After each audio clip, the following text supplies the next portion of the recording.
సామెతలు 28వ అధ్యాయం 20వ వచనం నుంచి. నమ్మకమైన వానికి దీవెనలు మెండుగా కలుగును. 19వ వచనంలో ఏం చూసామండి అసలు మనం?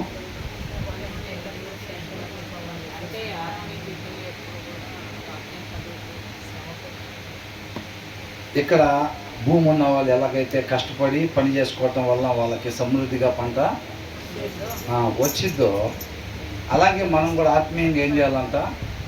కష్టపడాలి. కష్టపడి కూర్చొని తగిన సమయం దేవుడితో గడిపినప్పుడు ఆయన గుణలక్షణాలు మనకి వస్తాయి అన్నమాట. మనం కూడా అప్పుడు క్రీస్తుని పోలి జీవించే వారంగా ఉంటాం. అలా కాకుండా భూమి ఉన్నా సరే ఊరుకునే కూర్చొని మనం ఊహలకంతా ఉన్నాం అనుకోండి, ప్లాన్ చేస్తూ ఉంటే ఇలా చేయాలి, అలా చేయాలి, పంట వచ్చిన తర్వాత ఇట్లా చేద్దాము, దాన్ని అక్కడ అమ్ముదాము, ఇంత డబ్బులు వస్తాయి, దాంట్లో ఇలా చేద్దాం, అలా చేద్దాం. అసలు ముందు కష్టపడకుండా ఈ ప్లాన్ అన్నీ వేస్తూ ఉంటే అవి జరుగుతాయా? జరగవు అన్నమాట. కాబట్టి మనం ఏం చేయాలి? కష్టపడే వారంగా ఉండాలి, ఆత్మీయంగా కష్టపడే వారంగా ఉండాలి. ఇక్కడ లోక సంబంధంగా కూడా మనం పనిచేసే దగ్గర నమ్మకంగా కష్టపడి పనిచేసి ఇతరులకి మనకి దేవుడిచ్చిన సమృద్ధిలో నుంచి ఇచ్చేవారంగా ఉండాలన్నమాట. 20వ వచనం ఏంటంట? నమ్మకమైన వానికి దీవెనలు మెండుగా కలుగును. శిక్ష నందకపోడు. ఇక్కడ ఏమని ఇచ్చారంటే a faithful man will abound with blessings అని ఇచ్చాడు. ఫెయిత్ఫుల్ మ్యాన్, ఫెయిత్ఫుల్ విశ్వాసము కలిగిన వాడు. ఇక్కడ 2 రకాలుగా, ఒకటి కనిపించని దాన్ని నిదానించి చూసేవాళ్ళు ఒకళ్ళు, కనిపించే వాటిని చూసేవాళ్ళు ఇంకొకళ్ళు. ఈ 2 రకాల జనం ఉంటారు, అవునా? ఒకళ్ళు దేవుని పిల్లలు, రెండోది అపవాది. శరీరాన్ని అనుసరించే వాళ్ళు ఎవరంట? శరీరానుసారులు, వాళ్ళు అపవాది పిల్లలు అనబడతారు, అవునా కదా? కాబట్టి కనిపించే దాన్ని చూసేవాళ్ళు, దాన్ని వెంబడించే వాళ్ళు ఎవరంట? శరీరానుసారులు. ఈ లోకంలో ఏదైతే కనిపించిందో, ఈ లోకంలో విలువగా ఉండే వాటి కొరకు ఎవరైతే పరిగెడతా ఉంటారో వాళ్ళు ఎవరంట? అపవాది పిల్లలు అనమాట. A faithful man will abound with blessings. Faithful అంటే విశ్వాసము. విశ్వాసం అంటే కనిపించిన దాని కొరకు మనం ఉంచేదన్నమాట.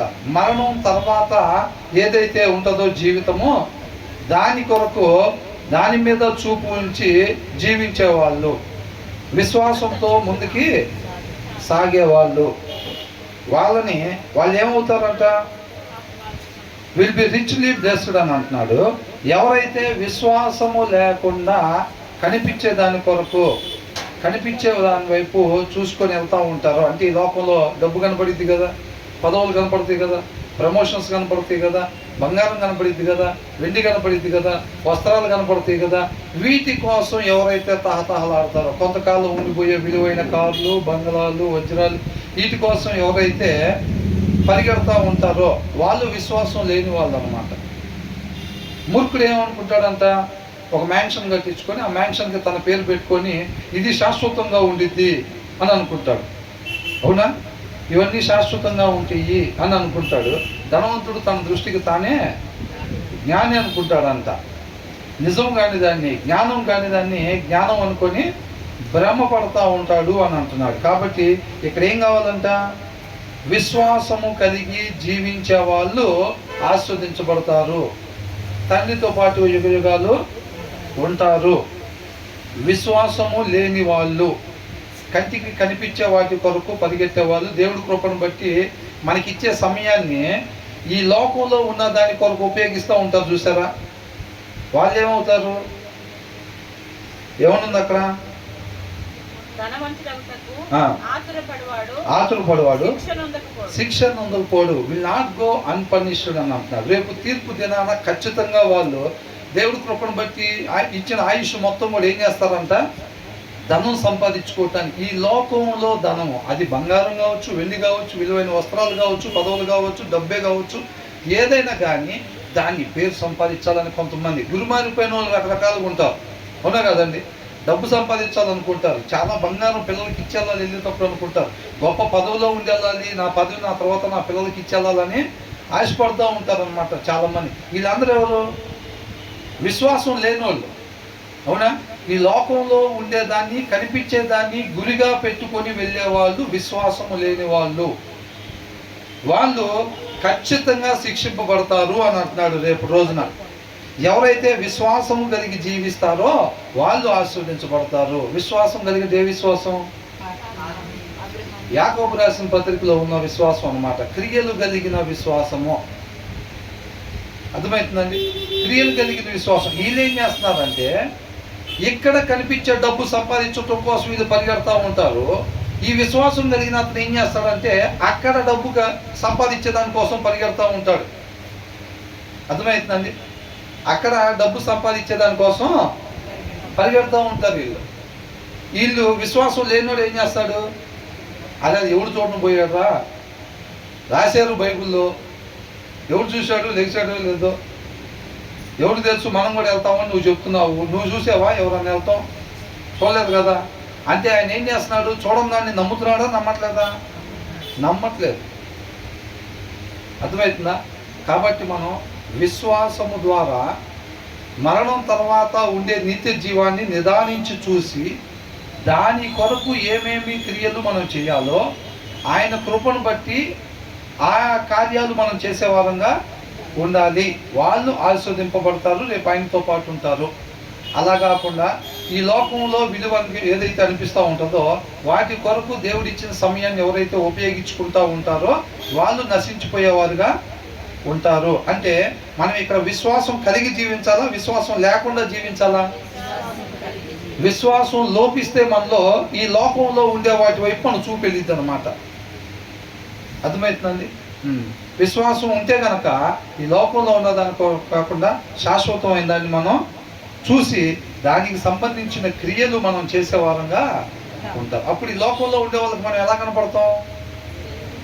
వెలివారిలాగా కనపడతాం. వీడు వెలివారిలాగా ఉన్నాడు రా, వీడికి ఏదో ఆ ఉద్యోగం వచ్చింది, ఆ ఉద్యోగంలో 4 డబ్బులు వస్తున్నాయి, ఈ రోజు వచ్చిన ప్రతిసారి ఏదో ఒక రకంగా వాటిని వాళ్ళకి లేదు వీళ్ళకి లేదు అని అనుకుంటా వీళ్ళకి ఇచ్చుకుంటా వెళ్తూ ఉంటాడు అని లోకంలో ఉండే వాళ్ళకి వెర్రి వాళ్ళలాగా మనం కనపడతాం. ఏసై కూడా ఏం చూసారు? వాళ్ళు అంతే చూసారా లేదా? నేను దేవుని కుమారుని అంటున్నాడు, రాజ్యం అంటున్నాడు, రాజ్య స్థాపన అంటున్నాడు, అది శాశ్వతం అంటున్నాడు, అది న్యాయం అంటున్నాడు, అది నీతి అంటున్నాడు. అవునా కదా? లోకమంతా ఒకవైపు వెళ్తాడు, ఈయన ఒక్కడే ఇంకో వైపు వెళ్తున్నాడు అని చెప్పి ఏసైని అనుకున్నారన్నమాట. మనల్ని కూడా అలాగే అనుకుంటారు విశ్వాసంతో మనం ముందు కొనసాగుతుంటే. మరి అలా అనుకుంటున్నారు కదా, మరి ఏం చేద్దాం? మరి అనుకుంటున్నా సరే విశ్వాసంతోనే వెళ్ళాలి. అలా అనుకుంటుంటేనే మనం సరైన దారిలో వెళ్తున్నట్టు అనమాట. తర్వాత ఏమంటున్నారు? పక్షపాతము చూపుట మంచిది కాదు, రొట్టె ముక్క కొరకు ఒకడు దోషము చేయును. పక్షపాతం చూపటం అంట మంచిది కాదు. Person will do wrong for a piece of bread అని అంటున్నాడు. అంటే ఒక రొట్టె ముక్క కొరకు ఏం చేస్తాడంట? దోషం చేస్తాడంట. రొట్టె ముక్క తింటే ఏమైంది చెప్పండి? ఆకలి తీరిద్ది, ఈ లోక సంబంధంగా ప్రాణం నిలబడిద్ది. అవునా కదా? ఈ లోక సంబంధంగా కొంతకాలం ఉండే ఈ ప్రాణం నిలబడిద్ది అన్నమాట. దాని కొరకు వీళ్ళు ఏం చేస్తారు? పార్షియాలిటీ చూపిస్తారు. ఇప్పుడు ఎవరో ఒక ఆయన వచ్చాడు, డబ్బున్న ఆయన ఎవరో మోసం చేశాడు, నా స్థలం ఆక్రమించాడండి అని అన్నాడు. ఈయనేమో నేను ఆక్రమించలేదని అంటున్నాడు. ఈయన దగ్గర చాలా డబ్బులు ఉన్నాయి, పలుకుబడి కూడా ఉంది, వాళ్ళ కుటుంబస్తులు చాలా మంది మంచి మంచి పదవుల్లో ఉన్నారు. ఈయన దగ్గరికి వచ్చింది తీర్పు. వచ్చినప్పుడు ఏం చేస్తారు? అది వాడి దగ్గరే ఉంది, వాడి దగ్గర ఉందే ఆ ఒక్క స్థలం, అది కూడా ఈయన తీసుకున్నాడు అంటే ఈయన దగ్గర చాలా ఉంది. ఈయనకు సంబంధించిన వాళ్ళు ఇంకా చాలామంది పలుకుబడిలో ఉన్నారు. మనం ఈయనకు కానీ ఫేవర్గా చెప్పామనుకో ఫ్యూచర్లో మనకు ఉపయోగపడతాడు. ఏమవుతారంట? ఫ్యూచర్లో మనకు ఉపయోగపడతాడు. ఏదైనా అవసరం పడిందంటే వాళ్ళ బాబాయ్ చేత ఫోన్ చేయించి నాకు నెక్స్ట్ లెవెల్ పదవికి వెళ్ళేటట్టుగా చేయగలుగుతాడు. స్థలం వాడిదే ఉంది, అది ఒక్కటే వాడికి, అది తప్పేది లేదు, అదే వాడికి ఆధారం. ఆ స్థలం వాడిదని మనకు కూడా తెలుసు. ఈయన లాక్కున్నాడు అని కూడా మనకి తెలుసు. కానీ వాడికి వెళ్ళి ఇచ్చామనుకో న్యాయంగా అయితే ఎవరికి ఇవ్వాలి? ఎవరిదైతే స్థలమో వాళ్ళకే ఇవ్వాలి. కాకపోతే వాడికి ఇవ్వటం వల్ల ఈయన పగబెట్టుకుంటాడా లేదా? ఈయన పగబెట్టుకుంటాడు. ఈయన పగబెట్టుకున్నాడంటే ఈయన డబ్బులు ఉన్నవాడు, వాళ్ళ కుటుంబంలో అనేక పదవులు ఉన్నవాళ్ళు కాబట్టి మనం ఇబ్బంది పడే పరిస్థితి ఉండొచ్చు ఫ్యూచర్లో. అవునా కదా? కాబట్టి ఆ స్థలం ఏందని మనం చెప్పేసామనుకోండి, లేదు ఆ స్థలం ఏందే నీది కాదని చెప్పేసామనుకోండి, ఆయన ఎట్లాగో మనల్ని ఏం చేయలేడు. వాళ్ళకు ఉందే ఒక స్థలం, ఆ స్థలం కాస్త ఆయన తీసుకున్నాడు, డబ్బునైనా ఆ స్థలం తీసేసుకున్నాడు కాబట్టి మనం అది నీది కాదని చెప్పినా వాడు ఎట్లాగో మనల్ని ఏమి చేయలేడు. నీదని చెప్పామనుకో, ఈ ఫ్యూచర్లో మనకు ఉపయోగపడి ఏదో ఒక మేలు చేస్తాడు. అవసరం పడినప్పుడు పోయినసారి నీది కానీ స్థలం నీదని చెప్పి నేను జడ్జిమెంటు ఇచ్చాను కదా, మరి ఇప్పుడు ప్రమోషన్లో లిస్ట్లో ఉన్నాము, నాతో పాటు ఇంకొక 2-3 ఉన్నారు, మీ బాబాయ్ పలానా కాబట్టి కొద్దిగా ఫోన్ చేయించేది మనకు వచ్చేటట్టుగా చూడమని చెప్తాడు అనమాట. అర్థమవుతుందా? అప్పుడు ఈ ప్రమోషను ఈయనకు వచ్చేటట్టుగా జరిగిద్ది, ఫేవర్ జరిగిద్ది. అంతేనే కదా? లేదు ఫ్యూచర్లో ఏదన్నా డబ్బు అవసరమైనా ఏదన్నా కావాలనుకున్నా కానీ ఈయన ఫేవర్ చేయగలుగుతాడు, డబ్బులు ఉన్నాయి కాబట్టి. ఆయన ఏం చేస్తాడు? ఆయన చేయలేడు కదా. కాబట్టి ఈయన ఏం చేస్తాడంటే న్యాయాన్ని ఏం చేస్తాడు? అన్యాయంగా మార్చేస్తాడు. ఎందుకు? ఈ లోకంలో కొంతకాలం తిండి తినటానికి, కొంతకాలం మంచి వస్త్రాలు కట్టడానికి, కొంతకాలం సుఖభోగాలు అనుభవించడానికి ఆయన ఫేవర్ చేస్తే అదే వచ్చేది. ఆయన నిత్య జీవం చేస్తాడా? పాపం తీసేస్తాడా? ఆయన దగ్గర ఏదో కొంత డబ్బు ఉంది, మనకు ఉపయోగపడతాడు, తప్పుడు పని చేశాడు, మనం కూడా కొద్దిగా తప్పుడు తీర్పిచ్చి ఆ స్థలం నీదే అందాం అనుకోండి, ఏదైనా కావాలంటే మనం కూడా సాయం చేసి పెడతాడు. ఎక్కడన్నా సాయం చేస్తే మనం కూడా సుఖంగా బతకచ్చు 4 రోజులు. అవునా? కాబట్టి ఈ శరీరాన్ని సుఖపెట్టుకోవటం కోసం రొట్టె ముక్క అనంటే ఆహారం తింటే ఈ లోకంలో కొంతకాలం ఏమైంది మనకు లగ్జరీ, అదే కదా చేసి పెట్టేది. కాంట్రాక్ట్ ఏం చేస్తారు? సార్ మాకు ఇచ్చారంటే దాంట్లో మీకు 40% మీకు ఇస్తామండి అని అంటారు. అది పేదలకు చేయాల్సింది. ప్రతి ఒక్క ఐఏఎస్ ఆ యొక్క ఏరియాలో చూసుకొని రూపాయితో సహా ఎంత ఇద్దో అంత క్యాలిక్యులేషన్ చేసి పైన లీడర్స్కి అప్పగిస్తారు. దాన్ని అంత ఫండ్ వాళ్ళు రిలీజ్ చేస్తారు. అంత రిలీజ్ చేసిన దాంట్లో ఈయన 40% ఇస్తానంటున్నాడు ఆల్రెడీ. అంటే ఏంటి అక్కడ అర్థం? చేస్తాడా? సరిగ్గా నాణ్యంగా చేయడు. కాబట్టి వేరే వాడికి ఇచ్చామనంటే వాడు మనకి ఎవడో, వీడు మనకు 40% ఇస్తానంటున్నాడు కాబట్టి ఏం చేస్తాడు? ఆ కాంట్రాక్ట్ ఈయనకి ఇచ్చేస్తారు, ఫేవర్ చేస్తారు అన్నమాట. అప్పుడు వీళ్ళకి డబ్బులు వస్తాయి. డబ్బులు వస్తే ఏమైంది?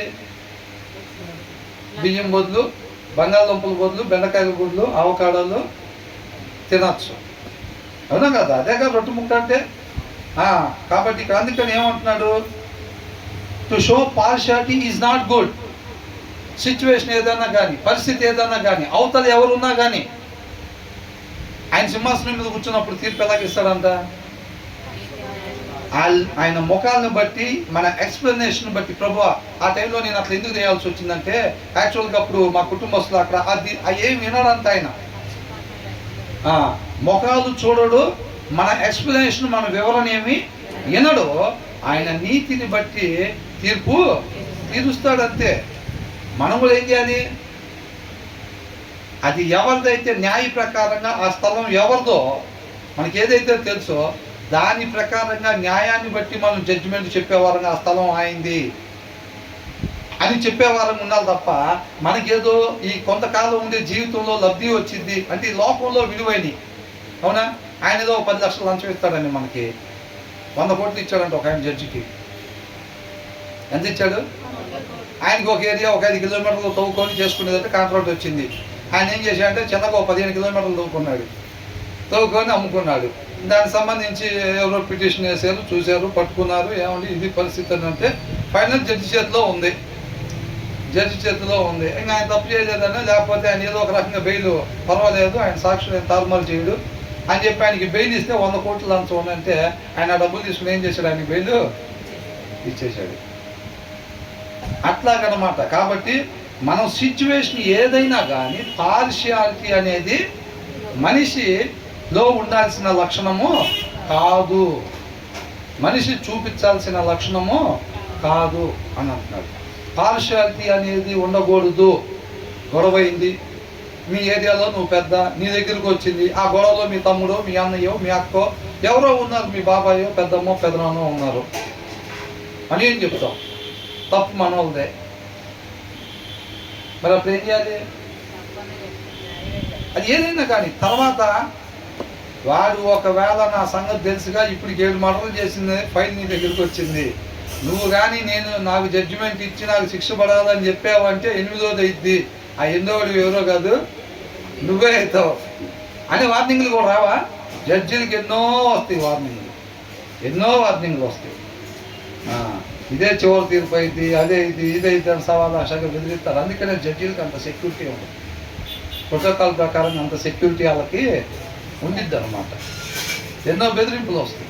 అయినా సరే అది ఏం పట్టించుకోకూడదు. మొఖాలు చూసి కాదు, నీతిని బట్టి మనం ఉండేవారంగా ఉండాలి తప్ప పార్షియాలిటీ ఏమాత్రం కూడా చూపించకూడదు అని అంటున్నాడు. అంటే నేను ఎగ్జాంపుల్గా అక్కడికి చెప్పానండి. అంటే తగాదాల్లో పార్షియాలిటీ చూపించకూడదేమో, లేకపోతే తీర్పుల్లో స్థలాల విషయం వరకు పార్షియాలిటీ చూపించకూడదేమో అనేది కాదు.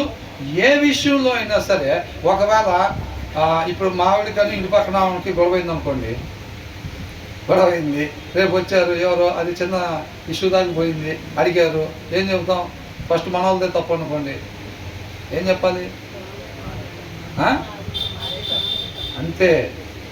అప్పుడు ఆయన మన పక్షాన ఉంటాడమ్మా. ఇంట్లో భార్య అయినా కావచ్చు, భర్త విషయంలో ఏదన్నా అట్లా జరిగింది, నేను కాదని చెప్పు, నేను ఇంట్లోనే ఉన్నానని చెప్పు అంటాడు. ఇంటికి వచ్చి నేను అసలు బయటకు వెళ్ళలేదు, మా ఆయన ఇంట్లోనే ఉన్నాడని చెప్పు, నా కోసం వస్తున్నారు ఇట్లా కానీ అంటాడు. వస్తే ఏం చెప్పాలి? మా ఆయన ఇప్పుడే బయట నుంచి వచ్చాడండి, మరి అక్కడ ఏం జరిగిందో నాకు తెలీదు. అంతేనా కాదా? అంతే. అప్పుడు ఆయన మన పక్షాన ఉంటాడు. బయటికి ఎలా ఉంది? బ్రదర్, ఇవన్నీ వినటానికి చెప్పుకోవటానికి లాగున్నాయి ఏంటి? వినటానికి చెప్పుకోవటానికా? కాదు, మన జీవిత విధానం అదే కావాలి. అందుకనే శిష్యులు అంత తక్కువ వయసులోనే చనిపోయారు, చంపబడ్డారు. మనం ఏం చేస్తాం? ఎమ్మటే రంగు మార్చేస్తాం. అవునా? రంగు మార్చేసి సిఐ గారు ఇట్లంతా, పాస్టర్ గారే ఏం చేస్తాం, మనోడే ఇట్లాగా ఆయనతో చెప్పించి ఆయన ఎంత అయితే కొద్దిగా పని చేసి పెడతాడో చూసి అంత ఇస్తామని చెప్పుకుంటాడు. ఎవరంట? పాస్టర్ గారే. వాళ్ళ చుట్టాలని కాపాడుకోవటానికి, వాళ్ళ రక్త సంబంధికుల్ని, వాళ్ళ ఇంట్లో వాళ్ళని కాపాడుకోవటం, ఆ టైం వచ్చేసరికి ఏమైంది, ఆ కోటు ధరించుకొని ముందుకి వెళ్ళిపోయే పరిస్థితి అని అంటున్నారు. అర్థమవుతుందా? కాబట్టి పార్షియాలిటీ అనేది అస్సలు ఉండకూడదు. అది ఏ విషయంలో అయినా సరే పార్షియాలిటీ అనేది ఉండకూడదు. పక్షపాతం అనేది మనం చూపించనేకూడదు. To show partiality is not good అనేసారు, అంతే. తర్వాత person will do wrong for a piece of bread. దేనికి పార్షియాలిటీ చూపించాలి? ఆ మనిషికి ఏంటి అసలు? ఎందుకోసం చూపించాల్సి వచ్చింది పార్షియాలిటీ? ఎందుకోసం న్యాయం తప్పాల్సి వచ్చింది? ఈ లోకంలో కొంతకాలం ఉండేదాన్ని ఏదో లబ్ధి పొందటం కోసం, అంతేనా? దాన్ని రొట్టె ముక్క అని రాశారన్నమాట. అర్థమవుతుందని, రొట్టె ముక్క తింటే మనం ఇక్కడ మనుగడ చలాయించగలుగుతాం, ఆ పూట జీవించగలుగుతాం, ఇక్కడ కొంతకాలం ఉండగలుగుతాం. అవునా? కాబట్టి ఆయన ఎంతవరకు ఉంచితే అంతవరకే, అంతేనా కదా? కాబట్టి పార్షియాలిటీ అనేది మనకు అసలు ఉండనేకూడదు. ఇందాక వచ్చిన వాళ్ళు ఏం చూసాం? విశ్వాసము ఎవరికైతే ఉండిద్దో, నమ్మి విశ్వసిస్తే అవును తర్వాత పునరుద్ధానంలో తిరిగి లేస్తాము. ఎవరైతే సృష్టికర్త ఉద్దేశ ప్రకారంగా జీవిస్తారో రేపు ఆయనతో పాటు ఉంటారు, ఉండని వాళ్ళు ఆయనతో పాటు ఉండరు అని ఎవరైతే నమ్ముతారో, విశ్వాసం చూపిస్తారో, దానికి సంబంధించిన క్రియలు వేళల్లో కనపడాలి. అది విశ్వాసం. ప్రభు నిన్ను విశ్వసిస్తున్నా, నిన్ను నమ్ముతున్నా, దేవుడు ఆ నోటి మాటను పరిగణలోనికి తీసుకోడు, నా మాట విన్నాడు అనేది. ఇప్పుడు ఆనంద్ నాది ఇవ్వమంటే ఎప్పుడైతే అది నాకు ఇస్తాడో తీసుకొచ్చి అప్పుడు నా మాట విన్నాడు, నమ్మాడు, పరిగణలోకి తీసుకున్నాడు, విశ్వసించాడు అని నేను పరిగణలోకి తీసుకుంటా. ఓకే బ్రదర్ అని చెప్పి అక్కడే ఉంటున్నాడు అనుకోండి, ఇవ్వకుండా అడిగినప్పుడల్లా ఓకే ఓకే అంటున్నాడు.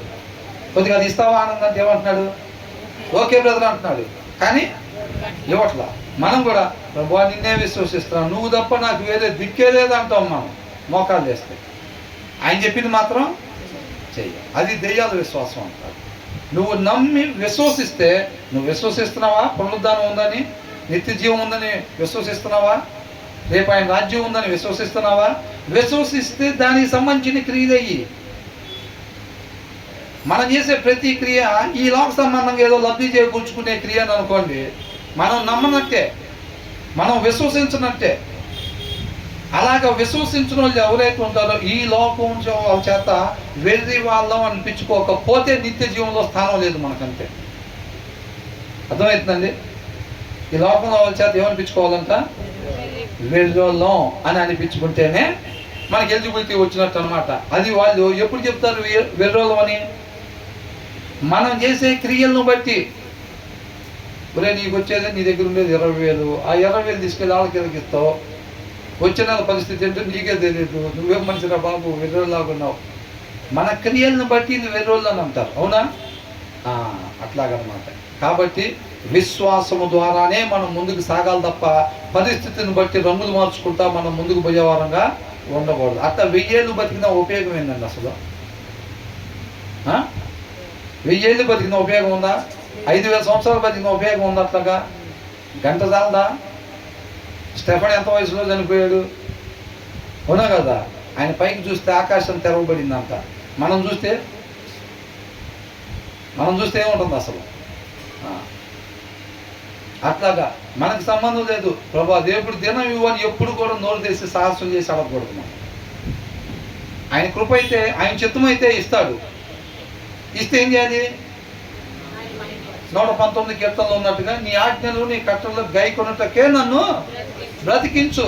మనం బ్రతుకుంటే దాని కొరకు బ్రతుకుండాలి, లేకపోతే లేదు ఆయన ఇంకా చాలే అంటే బయలుదేరి వెళ్ళిపోవాలి. అంతేనా కదా? కాబట్టి 20వ వచనంలో విశ్వాసం అంటే కనిపించని దాని వైపు మనం చూపు ఉండాలి. దాని మీద మనం చూపు ఉంది అని అంటే మన క్రియలు దానికి సంబంధించినవిగా ఉంటాయి. అర్థమవుతుందండి? దానికి సంబంధించినవిగా ఉంటాయి అన్నమాట.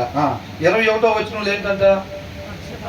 పక్షపాతం చూపనే కూడదు. నువ్వెప్పుడైతే ఆ ప్లేస్లో నీ కుమారుడు ఉండొచ్చు, భార్య ఉండొచ్చు, తల్లిదండ్రులు ఉండొచ్చు, బంధువులు ఉండొచ్చు, ఎవరైనా ఉండొచ్చు, నువ్వు ఎప్పుడైతే పక్షపాతం చూపకుండా నువ్వు చెప్తావో నీ కుటుంబాలను కాపాడుకున్న వాడు అవుతావు. నువ్వు మంచి మాదిరిని కనపరిచి వాళ్ళకి జీవపు దారి చూపించిన వాళ్ళం అవుతాం అన్నమాట.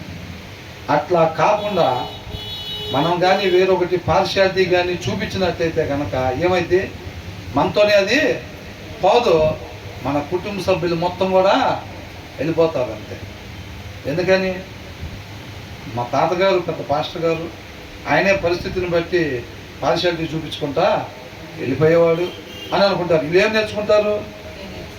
అదే నేర్చుకుంటారు. మా తాతగారు వస్తుంటే బయట వెళ్తుంటే అయ్యా వందనాలు అంటూ ఉండేవాళ్ళు, ఆయనే పార్షియాలిటీ చూపించుకుంటూ ఉండేవాడు, అప్పుడప్పుడు పరిస్థితిని బట్టి వెళ్ళిపోతూ ఉండేవాడు అటు ఇటుగా అని వీళ్ళు కూడా అదే నేర్చుకుంటారు. రేపు ఆయన ఎక్కడికి వెళ్తాడు? అటు చూపించుకుంటే వెళ్ళి ఆయన నిత్య నరకానికి వెళ్తాడు. వీళ్ళందరూ ఎక్కడికి వెళ్తారు? వీళ్ళందరూ కూడా నిత్య నరకాగ్నికే వెళ్తారు. ఎందుకని వెళ్తున్నారు వీళ్ళు? కారకులు ఎవరు? ఆ ముందు మాదిరిని కనపరిచారు చూసారా ఆయన. కాబట్టి మనం పార్షియాలిటీ చూపనికూడదు అని అంటున్నాడు.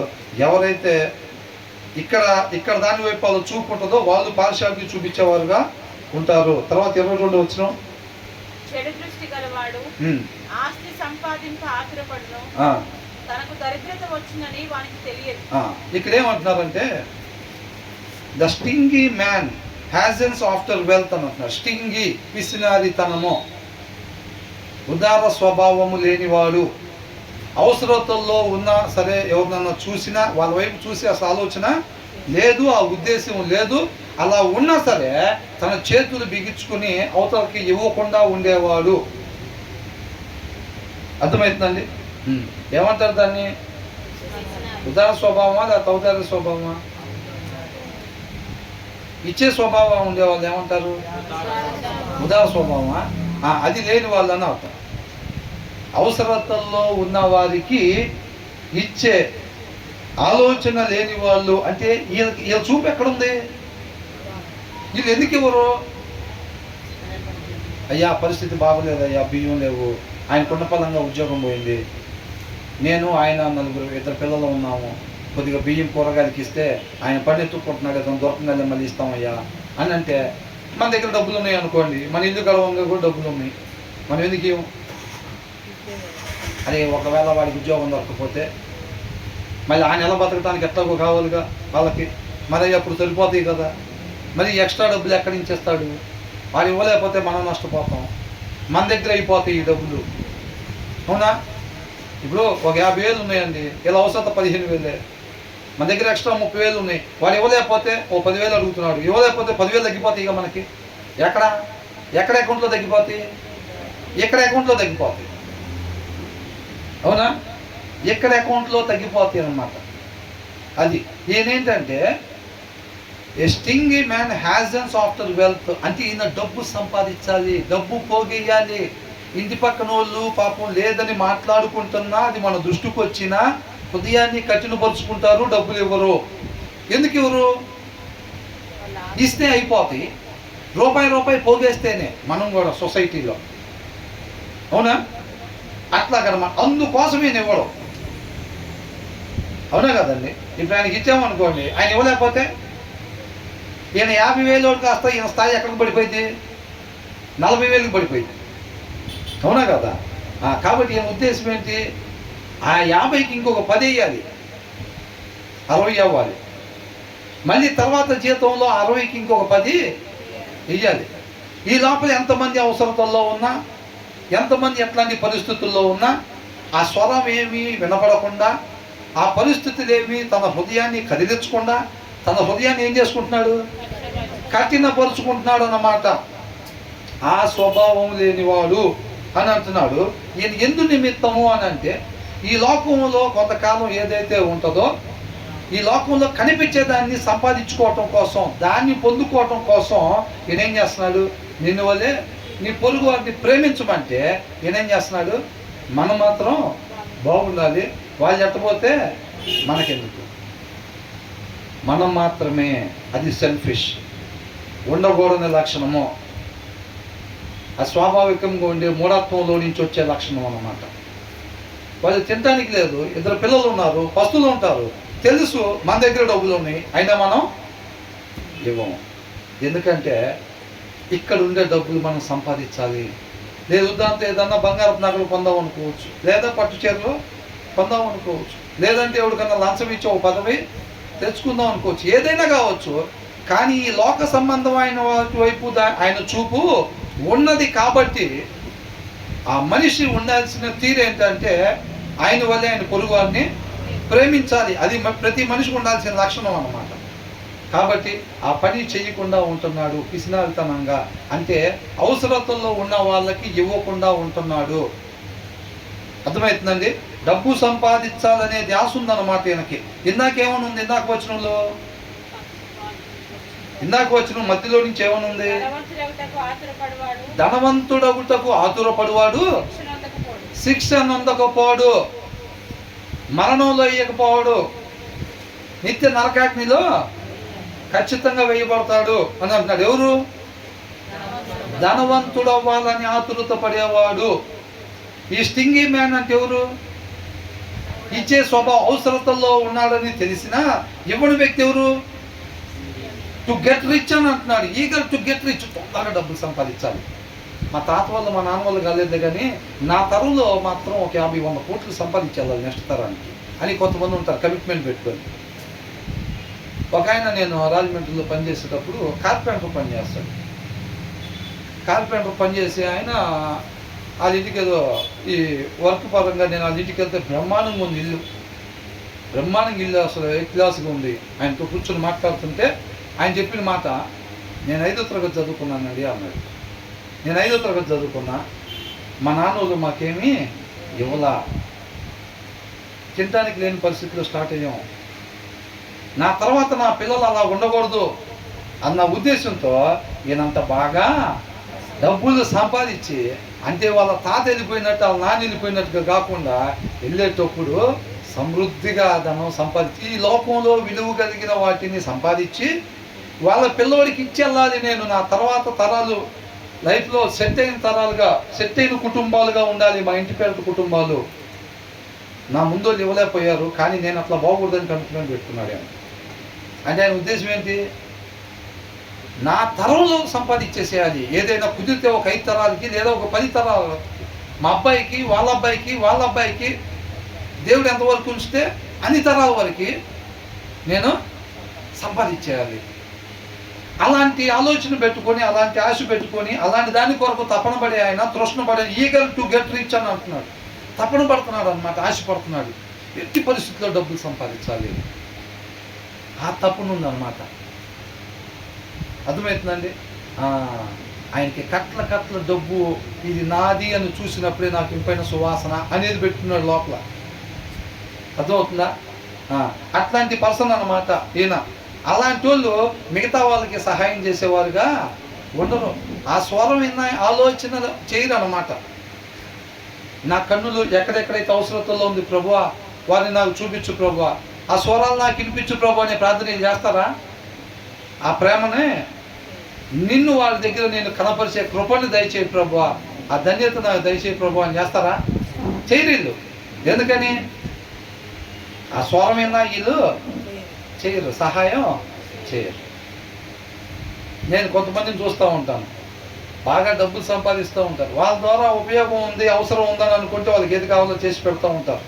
వాళ్ళు ఇక పనికిరారా మనకంటే వాళ్ళు చచ్చిపోతున్నారు అన్న గుర్తులో నీళ్ళు పోయిరు. ఎందుకురా దండగా ఒక వాటర్ ప్యాకెట్ అడిగిస్తే నీకాడ కోట్లు దాస్తుంది కదా, వాడు పాపం ఏమీ లేదు, వాడు చచ్చిపోయేటట్టున్నాడు, ఒక వాటర్ బాటిల్ కొని వాళ్ళు గొంతులో పోయేదంటే వాళ్ళ వల్ల ఇక మనకు ఉపయోగం లేదురా, వాడితో పని లేదు ఇక మనకి, వాడికి మనకు ఉపయోగపడ్డాం అనుకుంటే ఆ వాటర్ బాటిల్ కాస్ట్ ఎందుకు వేస్ట్ అనుకుంటాడు, అయిపోతాయి డబ్బులు అనుకుంటాడు. అర్థమవుతుందండి? ఆయన పని చేసి ఈయనకి ఇంకా ఎక్కువ డబ్బులు సంపాదించి పెడతాడు అనుకోండి, వాడిని బ్రహ్మాండం చూసుకుంటాడు. వాటర్ బాటిల్ కాదు, వాడిని తీసుకుని వెళ్ళి బిర్యానీలో ఇప్పిస్తూ ఉంటారు. వ్యాపారంలో చూడండి, మీరు కావాలంటే ఎక్కడైనా ఒకరు బాగా పనిచేస్తాడు అనుకోండి, ఒక కంపెనీలో బాగా పనిచేసేవాళ్ళు ఉంటే ఆయన రావటం బదరా ఇట్లాగా ఎవరెవరైతే బాగా పనిచేసేవాళ్ళు ఉన్నారో 10 మందిని సెలెక్ట్ చేసి వాళ్ళకి గిఫ్ట్లు ఇవ్వటం, బోనస్లు ఇవ్వటం, వాళ్ళకి పార్టీలు ఇవ్వటం, వాళ్ళకి కార్లు ఇప్పించటం. అవి ఎవరికి ఇప్పిస్తారని కంపెనీలో కార్లు? కంపెనీ ఓనరు ఎవరెవరికైతే మినిమం రావడానికి కూడా ఛార్జీ డబ్బులు లేని వాళ్ళు ఉన్నారు వాళ్ళు ఐడెంటిఫై చేసి పండగల కాళ్ళకి ఇస్తారా? వాళ్ళకి. ఎవరైతే బాగా డబ్బులు సంపాదించి పెడతా ఉంటాడో కంపెనీకి తప్పుడు మాటలు, బోగస్ మాటలు చెప్పి, ఏం లేదండి మా ఇన్సూరెన్స్ మీరు కట్టారంటే అసలు మీరు మీ పిల్లలు ఒక యాడ్ వస్తుంది, వాళ్ళ చిన్న అబ్బాయి తీసుకెళ్ళి హాస్పిటల్లో జాయిన్ చేస్తే వీళ్ళు కట్టిన ఇన్సూరెన్స్ వల్ల వాళ్ళ అబ్బాయికి అట్లాగైపోయిందని చెప్పి బ్రహ్మాండంగా మీకే కాదు మీ తర్వాత తరం వాళ్ళ తర్వాత తరం కూడా సెటిల్ అయిపోతారు అని అంటే అట్లాంటి మాటలని చెప్తారు. నిజంగా అవసరం పడే ఆ ఇన్సూరెన్స్ ఏమండి పరిస్థితి ఎట్లా అయిందంటే ఎట్లయింది, ఎట్లయిందో క్లారిటీగా చెప్పండి అని అంటే ఏం లేదండి పోతుంటే ఇట్లా తగిలిందండి దానివల్ల పోయాడండి అని అంటే అట్లా పోతే రాదు ఇన్సూరెన్స్. అరే ఆ దినాన్ని అట్లా చెప్పావు ఇట్లా చెప్పావు మొత్తం చెప్పావు, ఒక ఆఫీస్లో కూర్చోబెట్టి ఇచ్చారు, కాఫీ ఇచ్చారు, మీ ఆఫీస్కి వస్తే మొత్తం చెప్పారు, కూలింగ్ వాటర్ ఇచ్చాను అంటే ఏమండి మీరు సంతకం పెట్టిన అప్లికేషన్లో చూసుకున్నారా, క్లారిటీగా ఉండదా, తీసుకురండి అప్లికేషన్ తీసుకొచ్చి నీట్గా ఆ లైన్ ఆ పాయింట్ ఆ రోజు చూపించాడా? ఏమండి మీరు ఇన్సూరెన్స్ కట్టేటప్పుడు ఇట్లాగైతేనే మరణం వచ్చింది డబ్బులు, మిగతా ఎట్లా జరిగినా రాదు. 11వ పాయింట్లో జరిగినట్టుగా జరిగినా రాదు, 12వ పాయింట్లో జరిగినట్టుగా జరిగినా ఇన్సూరెన్స్ డబ్బులు రావు, 13లో జరిగినట్టు జరిగినా రాదు, 10వ దాంట్లో 10వ పాయింట్ ప్రకారంగా అయితేనే మీకు ఇన్సూరెన్స్ డబ్బులు వస్తాయి. మీరు ఓకే అనుకుంటే సంతకం పెట్టి ఇన్సూరెన్స్ కట్టినంటే కడతారా? వాడు అసలు ఆ పాయింట్లు ఏం చూపెట్టడు అప్పుడు. ఏమండి ఎంపీ గారు కడుతున్నారు, ఎమ్మెల్యే గారు కడుతున్నారు, మినిస్టర్ గారు కడుతున్నారు, అవునా, మన ఏదో సర్పంచ్ గారు కడుతున్నారు, అందరు కట్టేది మన దగ్గరేనండి అంటాడు. తీరా ఏదైనా సిచ్యువేషన్ జరిగి సార్ ఇట్లాగైందండి ఇదిగోండి ఇన్సూరెన్స్ ఆ రోజు మరి వచ్చాం కదా డబ్బులు ఇవ్వండి మట్టి ఖర్చులకు వెళ్ళావు అంటే ఎట్లా జరిగింది క్లారిటీగా చెప్పు, సర్టిఫికేట్ ఇచ్చారు హాస్పిటల్లో ఇచ్చారండి, అది తీసుకొచ్చి చూపించగానే ఇదిగో ఎట్లయితే రాదండి అది ఏంటి సార్ అట్లా అంటారు, ఇదిగో ఇక్కడ చదువు నువ్వు సంతకం పెట్టి నీ పాయింట్ చదువు అంటాడు. ఆ పాయింట్ చదువుగా ఏముంటుంది అక్కడ, అట్లా యాక్సిడెంట్ జరిగితే కనుక అది రాదను. సార్ ఆ రోజు చెప్పలేదు ఏంటండి, చెప్పబడమేంటి సార్ అప్లికేషన్ మీకు ఇచ్చాం 8 పేజీలది 8 పేజీలు ఇచ్చారంట, సంతకం పెట్టండి సార్ టైం అయిపోతున్నాను అన్నాడు. పెట్టారు ఇది సంతకం, ఇప్పుడు చూస్తే ఇన్సూరెన్స్ డబ్బులు ఏం లేదు,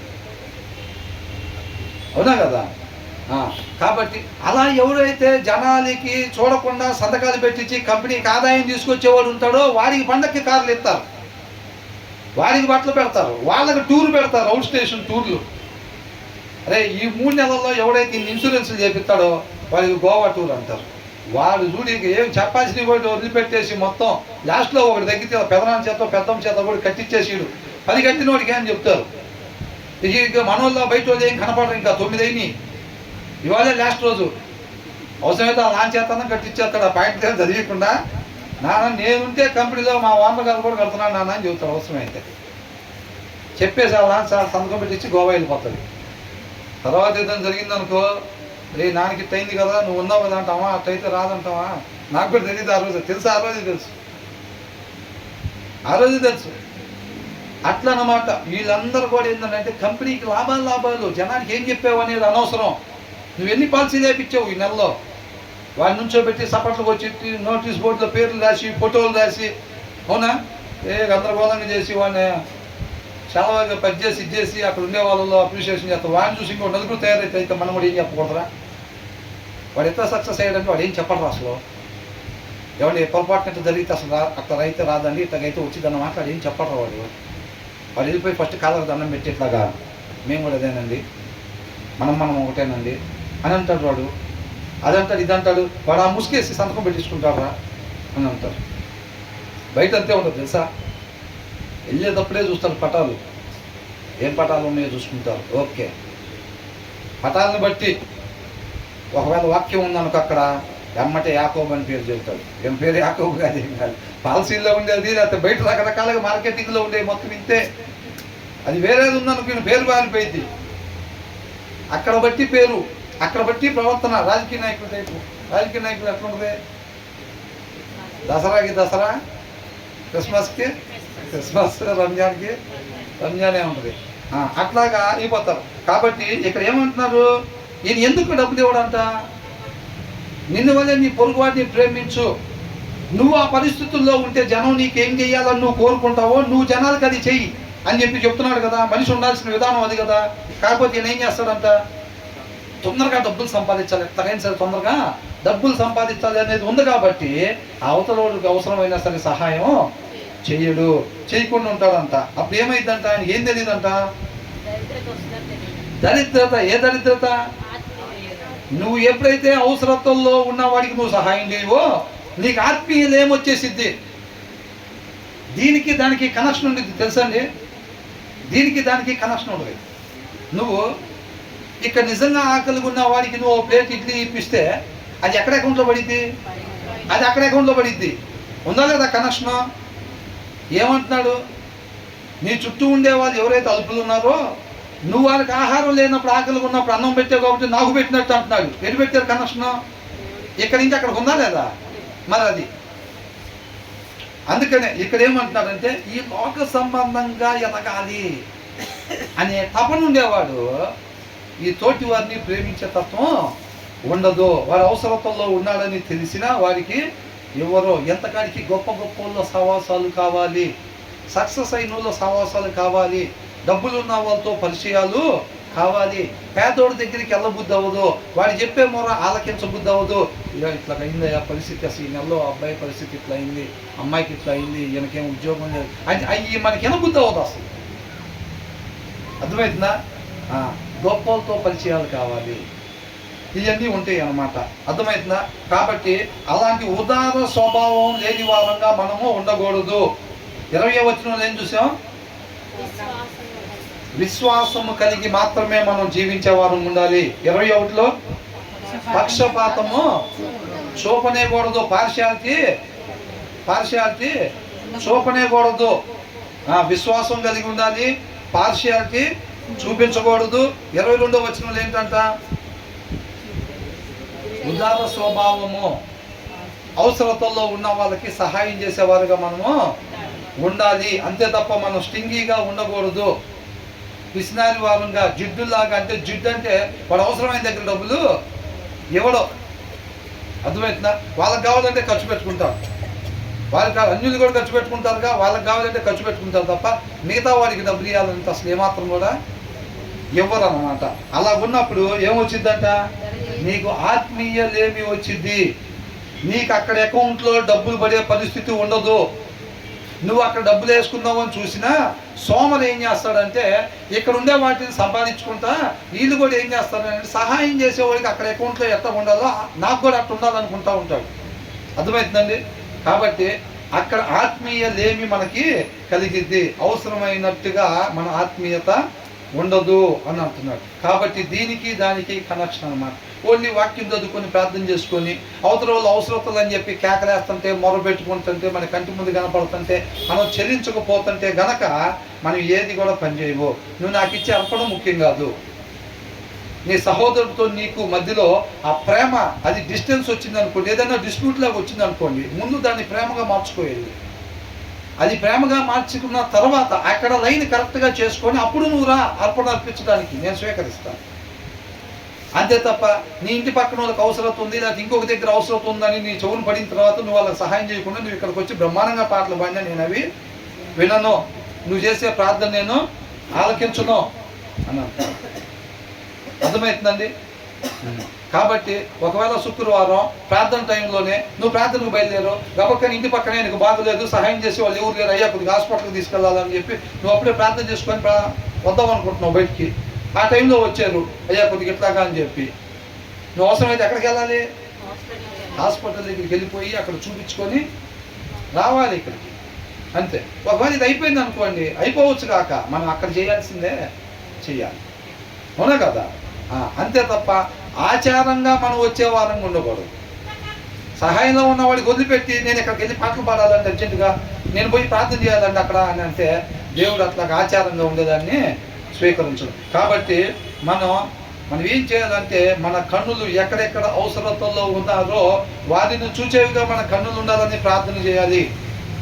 ఆ స్వరాలు మనకి వినిపించేటట్టుగా దేవుడు ప్రేమ మనం వారి పట్ల కనపరిచేటట్టుగా కృపని దయచేయమని చెప్పి ప్రార్థన చేయాలి. ప్రభు అట్లాంటి వాళ్ళు ఎవరు కనపడకుండా సహాయం చేయమని మనం ప్రార్థనలో చేయకూడదు. చేస్తామా? చేద్దామా? మరి అట్లాగా ఎట్లా వాళ్ళకి సహాయం చేసేటట్టుగా ప్రేమ చూపించేటట్టుగా ప్రభు నీ కృపను దయచేయమని ప్రార్థన చేద్దామా? చేయాలా లేదా? చెయ్యాలమ్మా. తర్వాత ఈ వచనాల ప్రకారంగా మనం ముందుకు పోతా ఉంటే ఆటోమేటిక్గా లోకస్తులు అంటారు, ఏమంటారు? వెర్రివాళ్ళు బాబు వీళ్ళు వెర్రి ఫెలోషిప్ అని పెడితే పోయేది అనుకుంటారు. ఏంటంట ఆ పేరు కానీ జనాలు మన కాలనీలో మనకు పెట్టారంటే మన ఫెలోషిప్కి ఫెలోషిప్ మొత్తం ఎత్తబడతాం దేవుడి కృపను బట్టి. అవునా కదా? అది తర్వాత ఏంటంటే ఇచ్చగములాడు వాని కంటే నరులను గద్దించువాడు తుదకు ఎక్కువ దయ పొందును. Whoever rebukes a man will afterward find more favor than he who flatters with his tongue.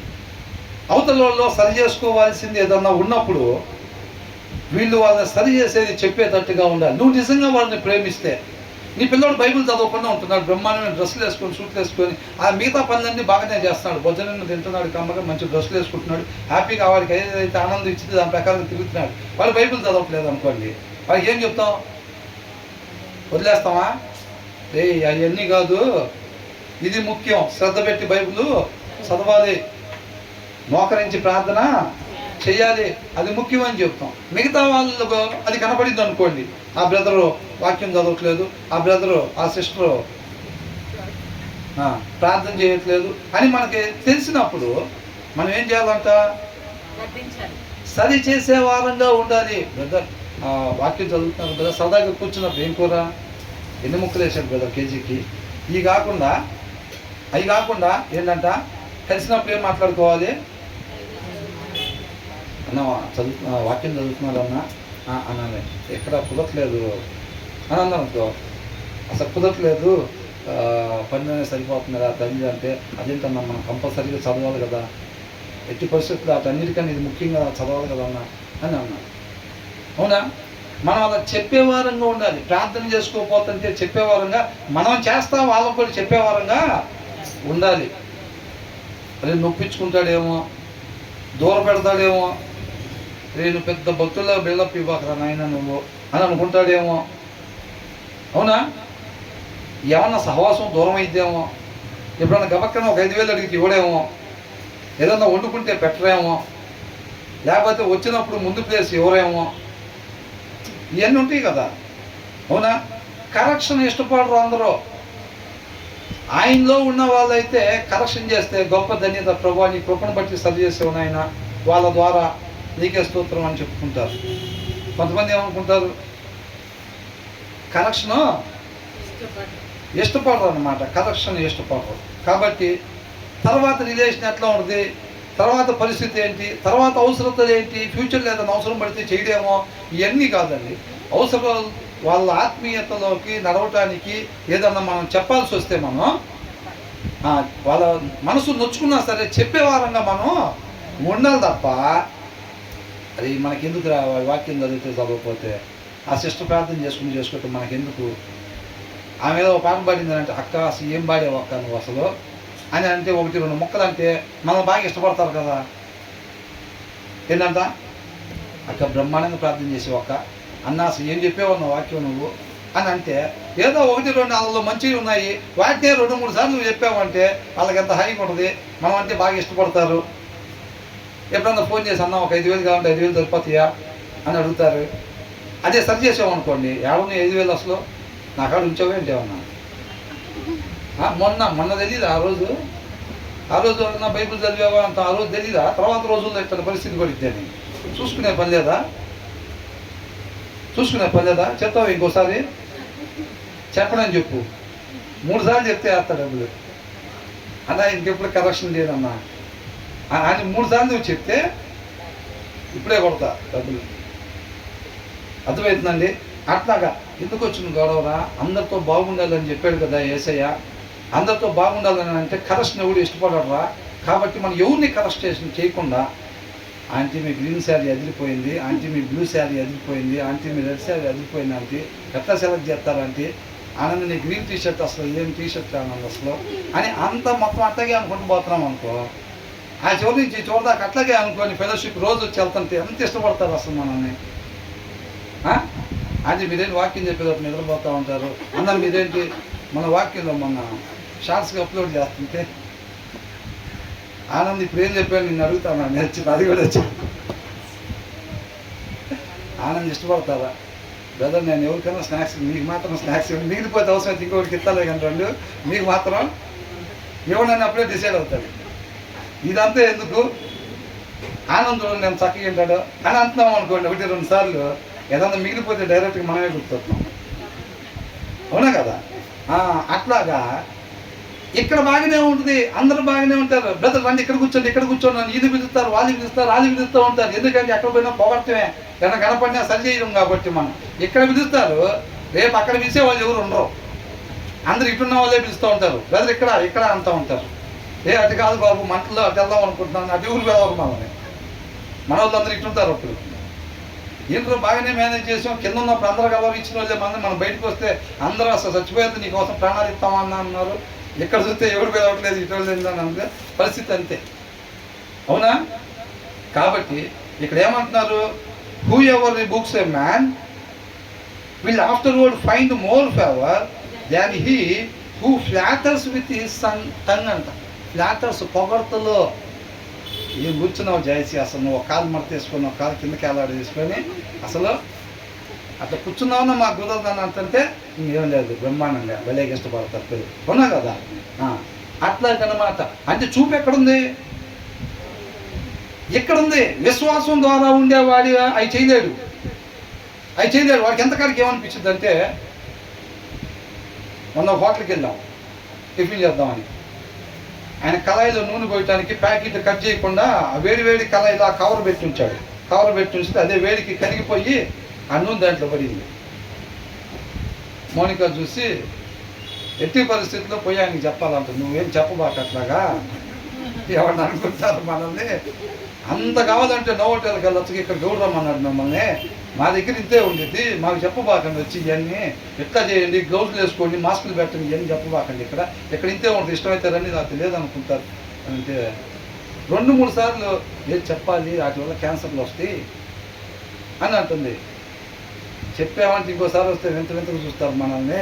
నేనే బండి దారం తీసుకుని ఆటోమేటిక్గా బండి తీస్తున్నా, లేదు అని చెప్పి ఎట్టి పరిస్థితుల్లో నడుచుకుంటూ వెళ్ళిన ఆయన దగ్గరికి. నేను చిన్నగా బండి తిప్పి లైన్లో పెట్టించా.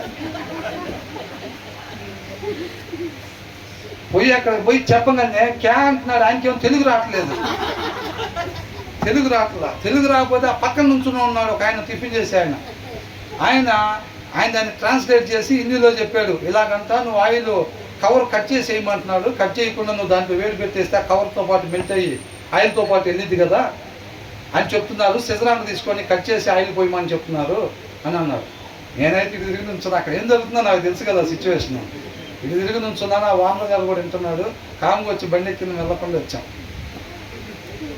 అవునా కదా? ఎవరికి మనకు ప్రాబ్లం, మనం ఆల్రెడీ మేము తినేసి వచ్చేటప్పుడు చూసింది. అవునా? తర్వాత తినే వాళ్ళకి కూడా ఇంత ఇబ్బంది ఉండేది అని అనుకో. కాబట్టి అంటే ఎగ్జాంపుల్ నేనేమంటున్నానంటే లోక సంబంధంగా అయినా విశ్వాసంతో సాగేవాళ్ళు, దేవుళ్ళు నాటబడి ఉండేవాళ్ళు, ఎదుటి వాళ్ళలో ఒకటి వాళ్ళ ఆత్మీయంగా లోబడి ఉండేటట్టుగా, అంటే ఆత్మీయ లోటు వాళ్ళకి దీనివల్ల కలుగుతుంది అని నీకు అనిపించినప్పుడు వాళ్ళని సరి చేయకుండా ఉండలేరు. అంటే సరి చేసే దాంట్లో కూడా విధానం ఉంటుంది. చదవ వాక్యం అసలు అట్లా కాకుండా ఎలా చెప్పాలంట, అవునా కదా? కాబట్టి చక్కగా మృదువుగా మనం ఇట్లా చేస్తే ఇట్లా అని వాళ్ళకి అర్థమయ్యేటట్టుగా మనం చెప్పేవారంగా ఉండాలన్నమాట. ఎందుకని ఏ ఆత్మ కూడా నశించిపోవటం వాళ్ళకి ఇష్టం లేదు. నేను ఒక్కనే వెళ్ళిపోవాలి పరలోకం, నేను మా ఆవిడ మా పిల్లలు అయితే బాగానే చదువుకుంటున్నాంగా, మా వాడికైతే ప్లేస్లు గ్యారెంటీగా మేఘాల మీద అనే సెల్ఫిష్ ఉండే వాళ్ళకి అసలు ప్లేస్ ఇడు, అవునా కదా? కాబట్టి అట్లాంటి దేవుళ్ళు ఉంటే కనుక మనం చెప్పేవారంగా ఉండాలి. మనం అర్థమవుతుందా? అలా చెప్పేవారంగా ఉండాలి. అలాగే ఎవరైతే చెప్తారో వాళ్ళు ఏమైందంట, చదవండి ఒకసారి 23. ఇచ్చకంలాడు వానికంటే అంటే పొగడ్తలు పొగుడుతారు చూసాడు. అక్క నువ్వు అసలు అన్నా నువ్వు అసలు నీ తర్వాత అంటారు చూసారా, వాళ్ళకంటే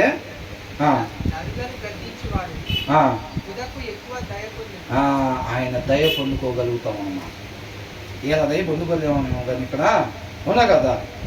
ఏందా కూర్చోటం ఏంటి బ్రదర్, మీరు సరిగ్గా కూర్చోండి బ్రదర్ అని అంటే వాళ్ళు దయ చూపిస్తారు మన మీద.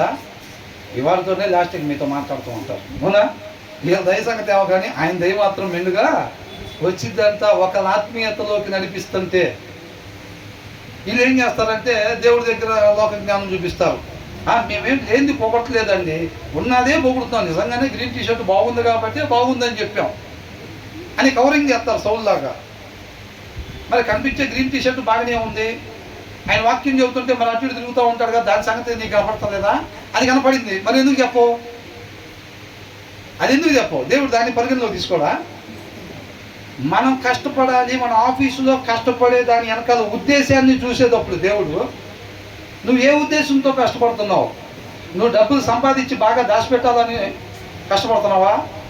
లేకపోతే నువ్వు బ్రతకటం కోసం, ఎవరైనా అవసరతలో ఉంటే వాళ్ళకి ఇవ్వటం కోసం కష్టపడుతున్నావా? నీ కష్టం వెనకాల ఉద్దేశం ఏంటి అసలు? ఫస్ట్ దాన్ని చూసేవాడు దేవుడు ఈ లోట కంపల్సరీగా చూస్తాడు. మనం ఏమనుకుంటే ఉన్నదే చెప్పామండి, అదేం మేము కావాలని పొగిడింది కాదు, ఉన్నది చెప్పాం.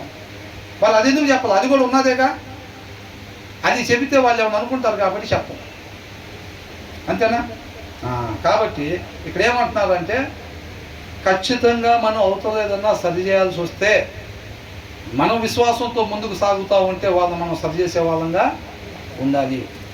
వాళ్ళు అపార్థం చేసుకున్న అది వాళ్ళ ఆత్మీయత వైపే నడిపించిద్ది, వాళ్ళకి మేలే చేసిద్ది.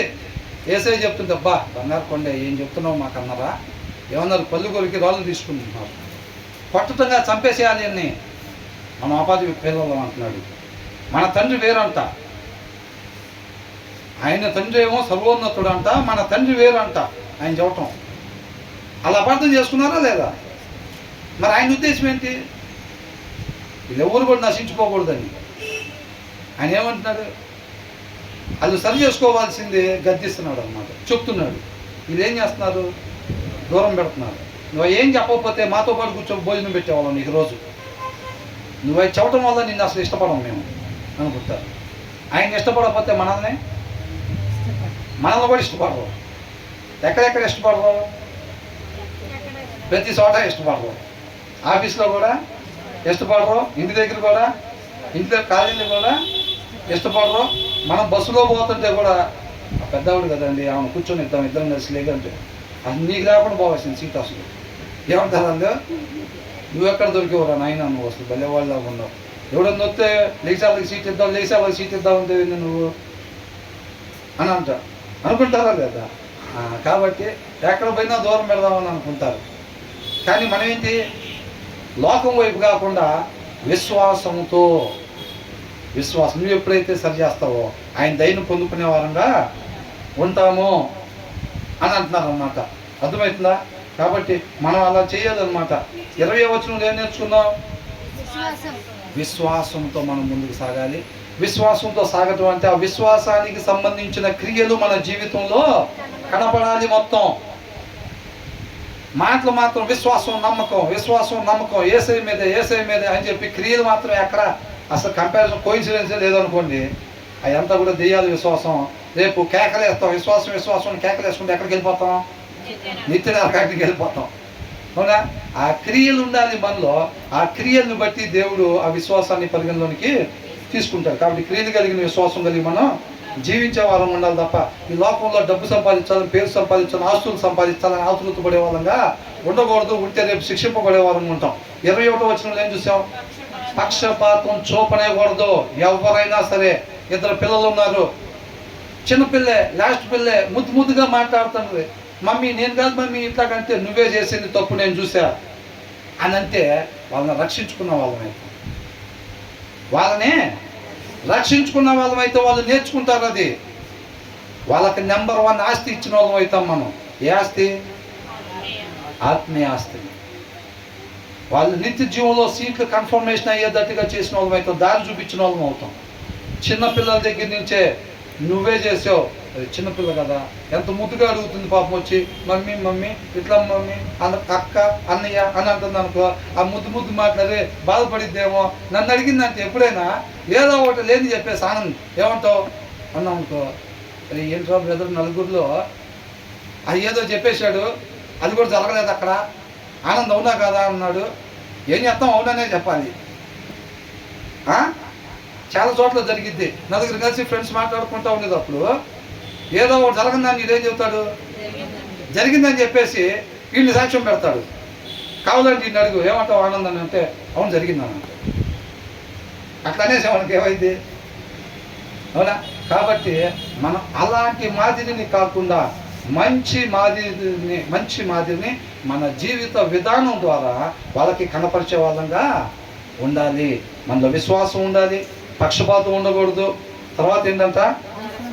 ఉదార స్వభావం. అవసరతల్లో ఉన్న వాళ్ళకి మనం సహాయం చేసేవారంగా, మనం ఆత్మీయంగా కావచ్చు, లేకపోతే ఫిజికల్గా ఏదైనా హెల్ప్ కావాలనుకున్నా కానీ మనం వాళ్ళకి చేసేవారంగా ఉండాలి. ఆ స్వభావం కలిగి ఉండేవారంగా ఉండాలన్నమాట. తర్వాత ఇంతవరకు ధ్యానించుకుందాం అండి. తర్వాత మరలా ధ్యానించుకుందాం. దేవునికి మహిమ కలిగి ఉండాలి.